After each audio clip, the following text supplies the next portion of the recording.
Hi, thanks for sitting with me in this presentation of what we do at WVU with a human-centered approach to design. This is me, Eve Falks, Professor of Graphic Design and Coordinator. I'm showing my picture once now because I need all the space in the slides for images.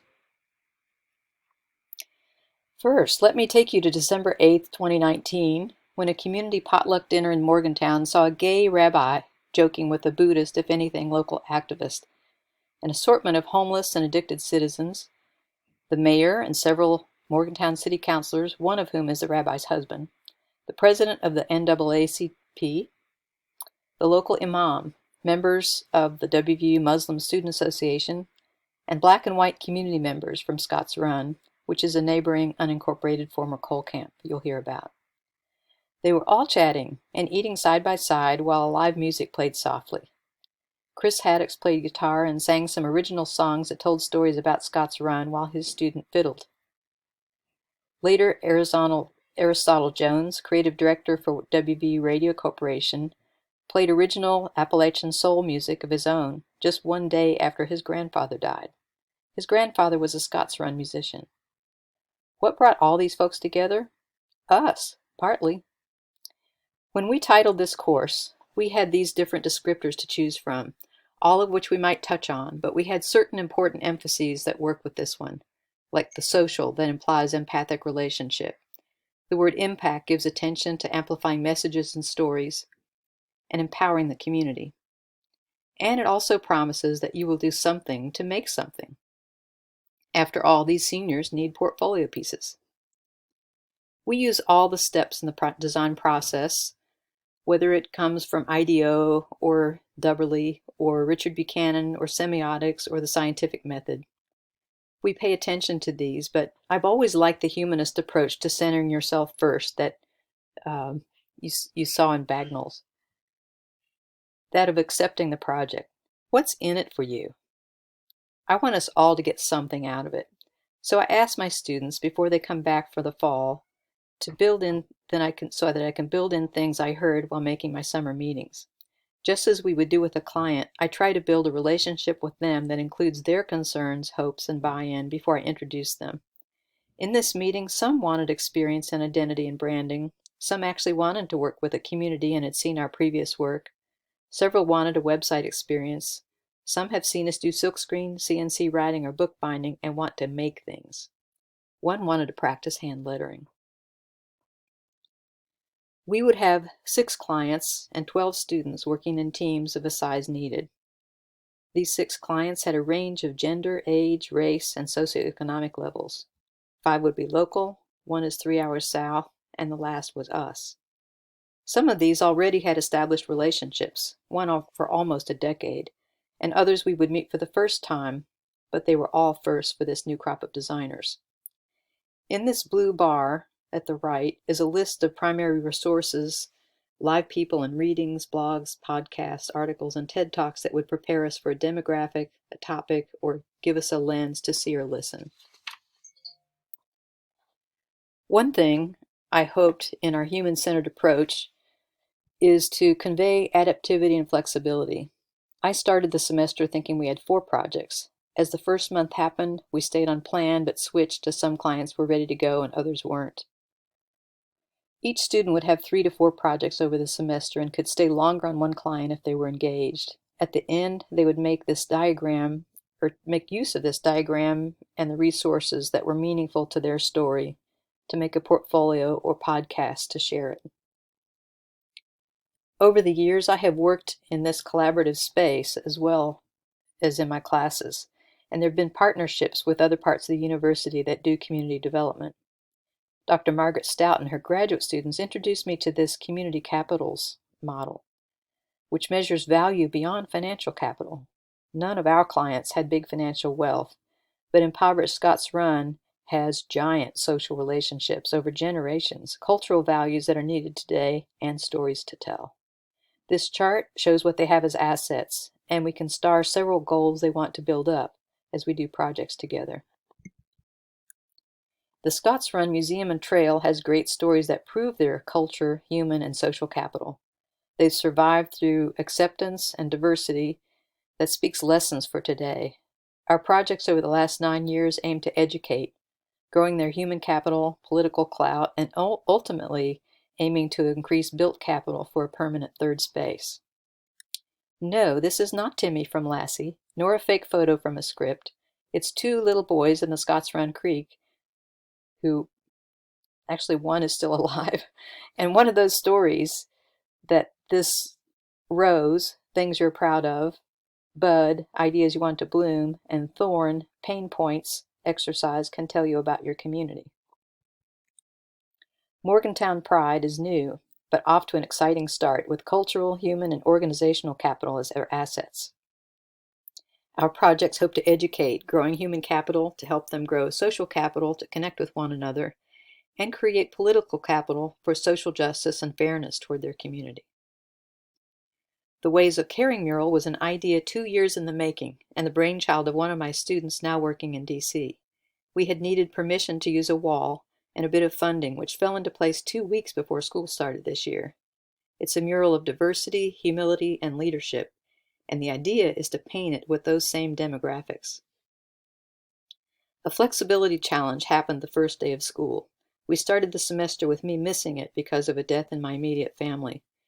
My collaborator from several years in one of our communities, the songwriter and WVU Sustainability Design faculty Chris Haddix, filled in for me. He introduced Scott's Run, talking about his own research and working with the community, and played for class one of the songs Scott's Run had commissioned from him. We'll hear a little bit of it here.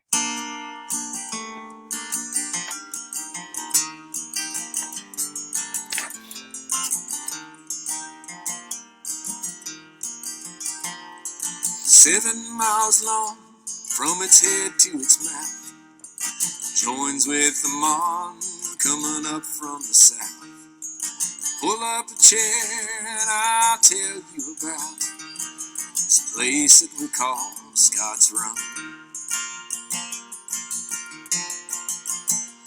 The American Indian laid the first claim, but the ships and their people across the ocean they came. The creek was given an old Irish name, and it came to be known as Scott's Run. The woods were soon cleared and the farming began. The earth was turned up by the plow and the hands." Well, that's a bit of his song. That song goes to tell the entire history of Scott's Run. He and I have both published. Our joint work and relationship of now 9 years has helped us jumpstart this new class into community co-design work. I missed a second class the following week to accept a Governor's and Human Rights Council Advocacy Award at the Capitol, partly for work in this course, and all due to the relationships I keep with community groups and organizations at the local, state, and international level. My own student cohort experienced engagements, family death, and a birth during the semester. One of our most organized students turned in her final portfolio in the early stages of labor and held her new son December 7th at finals week. Many, though not all, undergraduate students struggle to be good listeners and have short attention spans if they do not feel entertained by the speaker, as you know. They may not have internalized that design is a service profession that will not necessarily reward their own idea of a personal visual style as one size fits all. They can be reluctant to be excited about working for a client that does not fit their own demographic or values. Though they are often aware of social justice, diversity, and environmental issues as being important, and do generally want to make a difference in the world. They've been doing projects on these topics throughout their public school careers, but may associate them with the work of other professions while they focus on what slick, cool, or contemporary topics their Instagram feeds are promoting. Design may be whatever their job requires of them. My aim is to connect their moments of egalitarian thinking and turn it into empowerment, so they believe in the possibility of helping for different kinds of folks beyond themselves. In other words, I want to jumpstart their citizen designer sense of responsibility through enough practice, hoping they can feel reward in small things like community body language or pleasure. I hope that multiple opportunities to touch communities convince students of the importance of these lessons. Empathy, being a high priority, needs to be understood in a healthy way of not too much, toxic empathy being tribalism, or of pity, and not too little so they might navigate around their implicit bias. As students reflect on client interaction or speakers heard, I hope to hear a respect for the other in their language. I also hope to teach respect for research, enough to listen well to experts, notice what experts were brought in to do more investigation through organizations or pertinent articles, blogs, TED Talks, etc., to support the stories told by client and community members. They are too young, and this course is too fast for literature reviews, but finding a healthy variety of sources to glean a perspective on how a community is similar and differentiated from a demographic or stereotype ought to become important in their process. Humility and teamwork. Prototyping means iteration. If we can mutually agree on priorities, the extra tries are about what the first try told us all and not about defeat. Flexibility is the nature of maintaining a relationship. Trust is the ultimate goal, undergirded with being responsible and honest. In this respect, I try hard to model this behavior, including the nobody's perfect part, and being honest about that. This kind of endeavor cannot predict the calendar won't have to shift dates or even clients, though student evaluations sometimes feel that it is. Most human-centered design courses happen on the graduate level. Ours has a particular modification intended for an undergraduate introduction. All of our experiences are about planting seeds and sampling the process. With each project, we try different tools to help develop empathy and relationships, careful to stay humble about the dipping of our toes in this field. I brought in a professional, Mark Reddig of Fit Associates, and also an adjunct faculty at the School of Visual Arts in New York and Carnegie Mellon University's graduate design program. Fit Associates' mission is to equip change leaders with the capacity to create in social complexity. I wanted him to teach us about active listening before we went out to our first set of interviews with Scotts Run community members. The rest is a visual introduction to the communities and some of the people we met. Meet Al Anderson. He's the unofficial mayor of once incorporated Osage. He's just one of our interviews to get to know community members' dreams. He has many. To say he's beloved is to look at the number of hits when a building collapsed next to his and people thought he had died. He asked me to post on Facebook page that he wasn't dead, and this was the result. Also, meet something else about Al. You're my love, you're my angel, girl of my dreams. I'd like to thank you for waiting patiently. Daddy's home, Daddy's home to stay. So just a hint of the wonderful voice he has. He can still hit high notes like he could when he was 20. Daddy's home, in relation to the Scotts Run community, has to do with the relief a family felt every day that their minor father or husband returned from that only too real dangerous occupation. The beauty of this community is its welcoming and its lessons of integration, as they know they can rely on one another, a culture that accepts flaws and forgives and laughs at much of the small stuff. After listening, doing service hours cleaning for the street fair, we got to work, putting what we heard into this year's story contribution for the museum, which is a definite third place for this community. One place we had heard about was the Bunny Hop, a 50s and 60s dance hall that attracted people from all over, even if they had to hop a coal train in high heels. It was now abandoned. What if we brought it to life just a bit? We checked with museum members as concepts developed to see if we were doing it in their voice. We seemed to be on the right track, a pun in a town that had had the coal train running right through the middle of Main Street. We made the prototype for the street fair by silk screening or mounting onto masonite. If they liked it at the street fair, it will be made permanently out of aluminum and commercial printing. Here are the final symbol and composite illustrations for the windows of the building.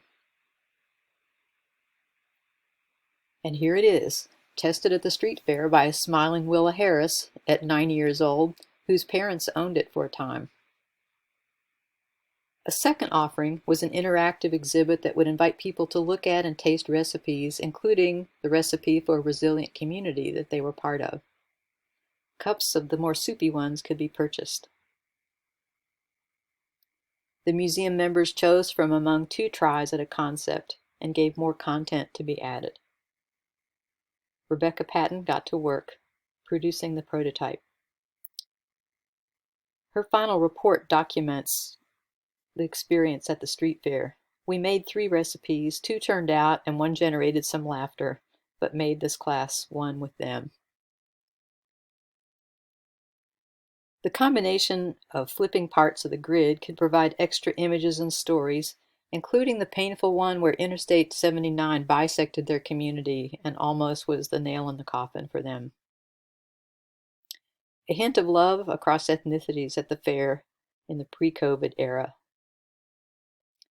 Meanwhile, another team was working toward a deadline for the next day, September 15th. A new organization, Morgantown Pride, had evolved from a block party in the summer that had been permitted first for 50 people, and when it looked more popular, they revised their permit for 300, but over 1,000 came. Now they needed to get organized. They came to us as a 501c3. 4 of the people in my class are either gay or have siblings that are gay or trans. We were excited. It was not only helping this client, but their own colleagues. For all of our projects, we use the project management system software Slack to communicate with one another. With group projects, we can also privately direct message. Some of us worked on logos, some on event packaging, some on social media ideas. Our client was on Slack and met us face to face. To acquaint ourselves with the culture, we watched and reflected on Natalie Wynn's vlog episode on pronouns. And we made use of the free Gilbert Baker font for our social media.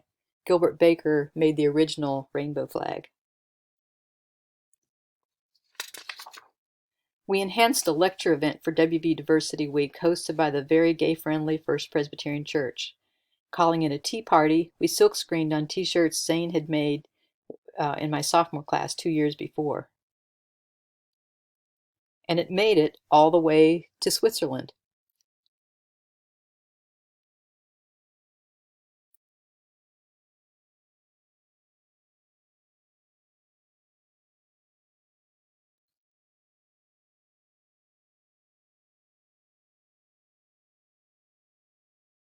Callie Robinson's mark was chosen, and the brand took off. We even branded the service blueprint that we had modified for our needs to keep track of all the design artifacts needed for the semester of Pride activities, and who was doing what. Maggie McGlista got to practice her hand lettering on cards for Pride. Zane Huggins took the pronouns idea and made other terms as a booklet to educate allies. One event was a queer hoedown designed by Cassie Perry. Rebecca Patton completed the hand-coded responsive website October 4th. Pride joined the WVU Homecoming Parade and subsequent parades with new signs and banners. The project that was the most truly blended example of community participation was the making of the Ways of Caring mural. It included the gamut of citizens who frequent Morgantown's downtown, be they customers of the free clinic that it's painted on, local businesses, students, folks from all walks of life. All were invited to participate and enjoy the chatter that happens when working side by side. The paint by dot let skittish non-artists feel good about contributing. This was the mock-up we were working from. We would add 1 more square of text to this. And this is one group of painters from the Friendship House. Their founder, John Garlow, was the guy who was being painted on the wall. We did the high ladder stuff. We used this low-tack stencil material to dab the color of paint we wanted on the wall, then touched it up since the service was very old brick. This is a view of the alleyway that had been a park of sorts. It was a chance for us to practice verbatims as we recorded great conversations until we could figure out what to do with them.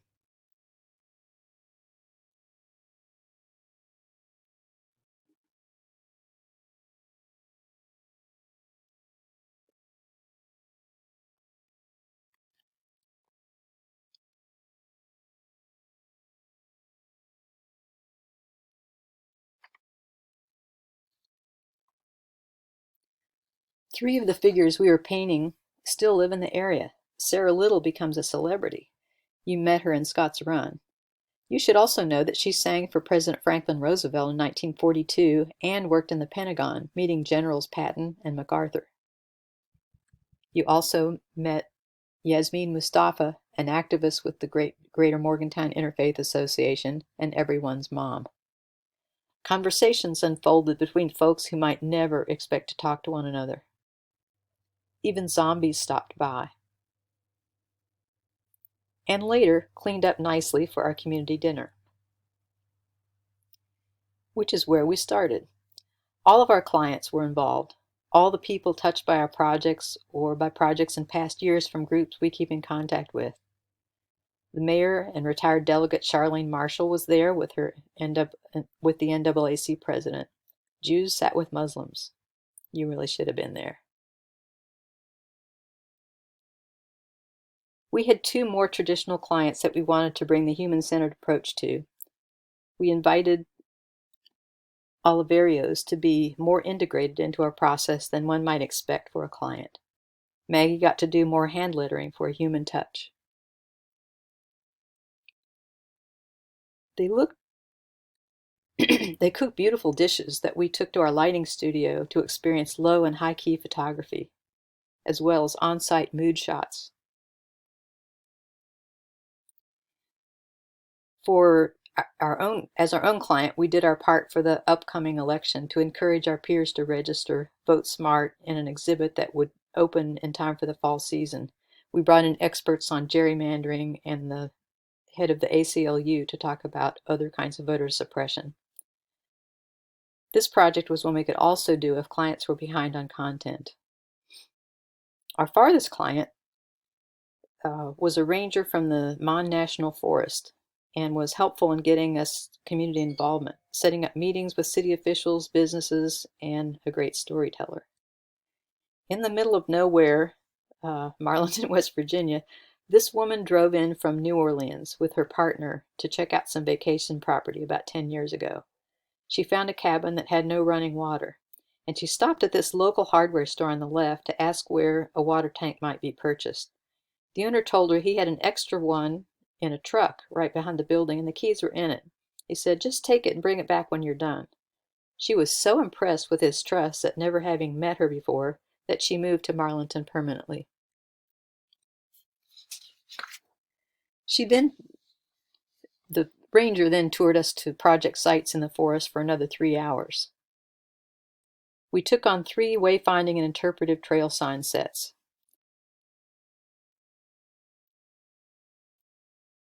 And a bike repair kiosk where the trail met Marlinton.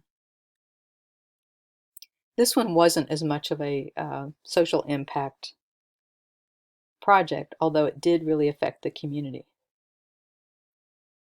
We then attempted our podcast conversation with one more viewing assignment and a prompt from me that would generate discussion about what did we want to say. Too much to read here, but it will be in the paper that's accompanying this. The podcast was to be called IRL, a throwback to the real life existing podcast, but ours also stands for Design in Real Life, Impact, Relationships, Listening. This is what they boil the class experience down to. I am good with that.